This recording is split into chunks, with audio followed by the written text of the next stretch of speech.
King Solomon sought to find one skilled in the art of building. He sent for Hiram and brought him up out of Tyre. And so the architect drew designs for the construction of a building. Never more splendid an edifice was fashioned than the temple Hiram wrought for the Lord. This skill to give effect to vision became operative masonry. Over time, thinking men became drawn to the idea of applying these tools to their models, that they should lead better lives, following the will of the great architect. Speculative masonry was born. Great men and great ideas found fertile land, and their beliefs spread across the world. They used tools to measure their actions by the rule of rectitude. They squared their conduct by the principles of morality. They compassed their thoughts by propriety. And thus men built temples within their hearts. These edifices, models, and ideals are as relevant today as they were in ancient times.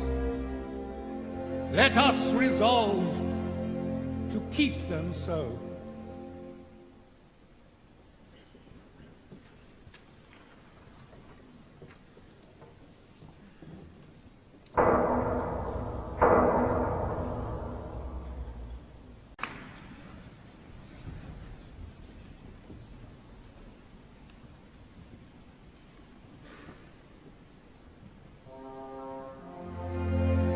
Like the builders of old, each Freemason takes up the square and compasses.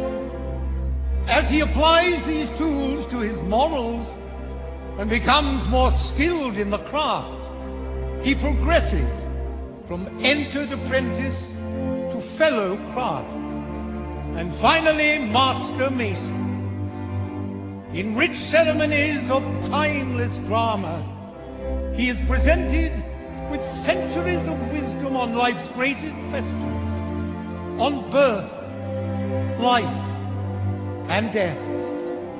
He is guided to reflect on the brotherhood of man dwelling together under the eye of God, and the ways in which each can so conduct himself as to live respected and to die regretted. Through these unique experiences, each brother carves a stone of the great temple in his own way. I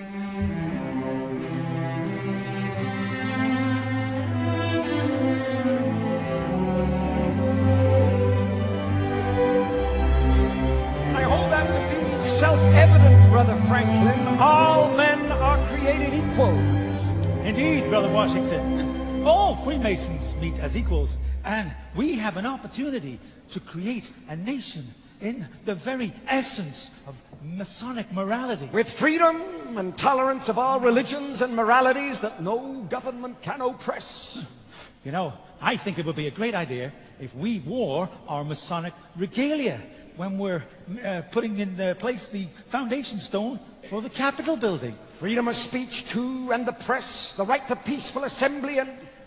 Did you say regalia? Yes. Well, it would be wonderfully symbolic, don't you think? You'll be wanting to put the all-seeing eye on our banknotes next.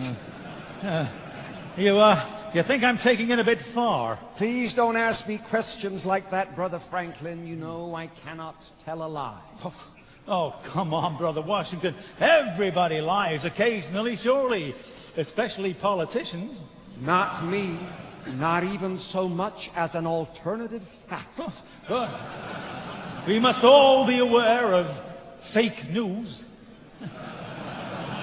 The people must be free to think what they like as well. We can have no thought police in our new society. I couldn't agree with you more.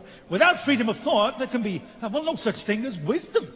You know, I do agree with you, though, the foundation stone of our new nation built on all those principles that we hold dear, perfect in its parts and honorable to the builder. And the plans for our new capital city already have a very Masonic feel to them. Yeah. You know, I still don't think Potomac City has enough of a ring to it, though, somehow. Have you given any thought to a name, Brother Washington? I'm still working on that one. Good evening, Brother George. Well, hello, Brother Hiram. Brother Benjamin. And who's your friend? Oh, this is Mr. Aveney, our candidate for initiation into the order. I'm giving him a little introduction into some of our mysteries. Good evening, gentlemen. Oh, hey, what a privilege to be shown round by Hiram himself. Yes, I'm learning a great deal. And these two gentlemen are founding an entire nation built on our principles. There we have great promises for our new nation. You know, I wonder if other presidents after me will also be Freemasons. Well, of course. I mean, I just sort of assumed. I'm afraid not, Ben. But many will be.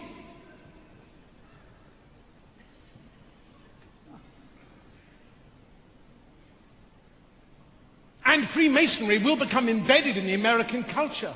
And the eye will appear on the banknotes. Oh, God. As will your face. I'm just a poor stonemason. I can't compete with these great men. What can I offer? Yourself, Mr. Aveney. Any man can be great if he gives of himself. You don't need fame or fortune or have the mind of a genius or be a nation's leader. An ordinary man's actions and beliefs can make him extraordinary. So the secret is to become the best that you can hope to be. Exactly. You are fortunate, Mr. Aveney. Hiram does not usually give away secrets so easily. As I was saying, you don't need fame to be great. But we are rather proud of our better-known brothers. Come, Mr. Aveney. There's some more of them I'd like you to meet.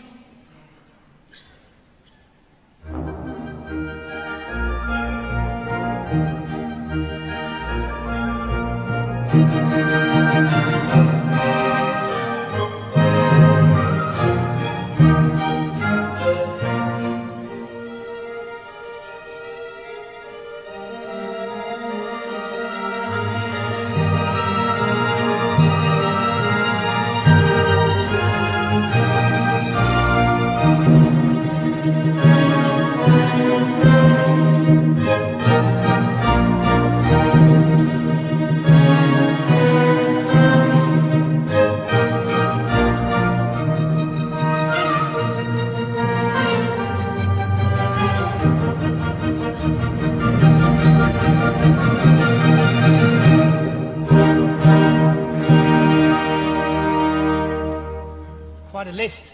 It's a lot to take in. Yes, it is. Certainly an education.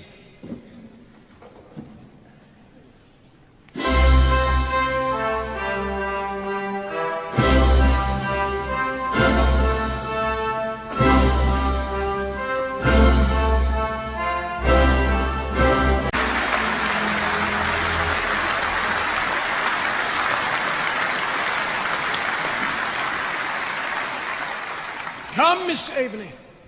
You should be very proud. You've achieved a lot. Where to now, Hiram? This has been such a journey. Back to where we started. The goose and gridiron. You are nearing the light, Mr. Aveney. I do indeed begin to see light where before now only darkness reigned. Do you understand why Freemasonry exists? Yes, most surely. Hiram has shown me so many great and noble brothers, all of whom have proved the principles of Freemasonry to be both worthy and wise. The power of giving never ends, Mr. Aveney. It is through that power we are able to teach those, like yourself, to become stronger, worthier men. One last question, Hiram. I've learnt so much I wish to share with others. How may I do this?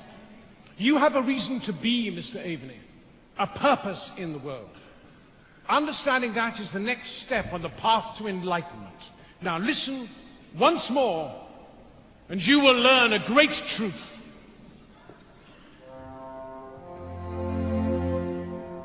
throughout his long journey and with divine guidance.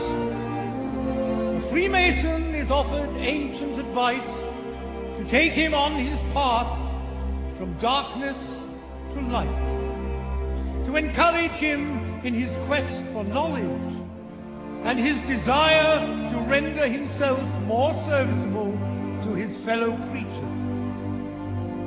Let prudence direct you, temperance chasten you, fortitude support you, and justice be the guide of all your actions.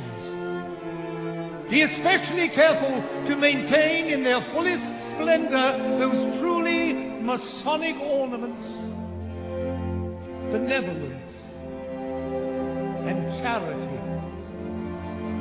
In these simple recommendations lies a universe of meanings, exhorting the Mason to the pursuit of wisdom, strength, fairness, and sensitivity to the needs of others, urging him to be useful to mankind and to perform his allotted task while it is yet day.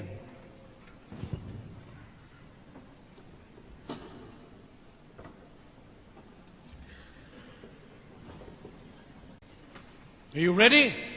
Yes, Hiram. I am ready. I'm very proud of you.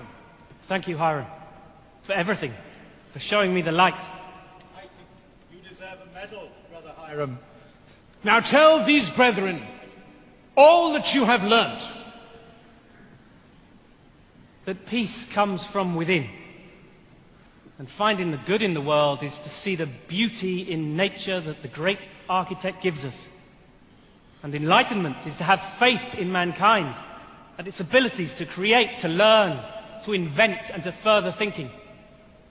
I pray these values will continue to be learnt by other men for centuries to come, and the world shall become a better place because of them. Do you know what I think, Mr. Aveny? I have it wrong. I think you have all the makings of a master mason. And I believe you owe us two a drink